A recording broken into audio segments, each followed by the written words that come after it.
So అమ్మ వైపు ఇద్దరికి ఉన్నా నాన్న వైపు ఇద్దరికి ఉన్నా వాళ్ళకి ఏ క్యాన్సర్ వచ్చింది, ఏ వయసులో వచ్చింది, దాన్ని బట్టి మేము చెప్పగలము మీ రిస్క్ ఎక్కువ తక్కువ అని. బట్ మీకు రిస్క్ ఎక్కువ అంటే ఇప్పుడు రిస్క్ ఎక్కువ నీకు అని వదిలేయమండి. మీకు రిస్క్ ఎక్కువ ఉంది కాబట్టి ఈ టెస్ట్లు ఇంత ఫ్రీక్వెంట్గా చేసుకోండి అని చెప్తాము.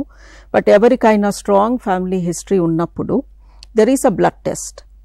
ఇప్పుడు అమ్మకి బ్రెస్ట్ క్యాన్సర్ ఉంది అనుకోండి, అమ్మకి 50 ఏళ్ళకు వచ్చింది, నాకు వస్తుందా భయం ఉంటుంది, because breast cancer runs in the family.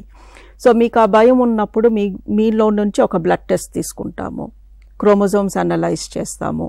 ఈవిడికి వంశపారంపర్యంగా బ్రెస్ట్ క్యాన్సర్ కానీ అలాంటి క్యాన్సర్స్ కానీ వచ్చే జీన్ ఈవిడిలో ఉందా అని కనుక్కుంటాము. లాస్ట్ 10-15 ఇయర్స్ నుంచి ఈ టెస్ట్ చేస్తున్నాము. ఒకప్పుడు 2 జీన్స్ చేసేవాళ్ళము, దెన్ 20 చేసాము, ఇప్పుడు 50 క్యాన్సర్ జీన్స్ని కనుక్కుంటున్నాం ముందే. సో కనుక్కొని చెప్తున్నాము మీకు ఈ టెస్ట్ పాజిటివ్ ఉంది కాబట్టి ఈ క్యాన్సర్ వచ్చే రిస్క్ ఇంత శాతము, దానికి మీరు ఈ ప్రికాషన్స్ తీసుకోండి, ఈ మెడిసిన్స్ వేసుకోండి, లేదా ఈ సర్జరీ చేయించుకోండి, మీ అక్కలకి చెల్లెళ్ళకి అన్నలకి తమ్ముళ్ళకి కొడుకులకి కూతుర్లకి వచ్చే ఛాన్స్ ఇంత, ఇదంతా క్లియర్గా చెప్తున్నాము.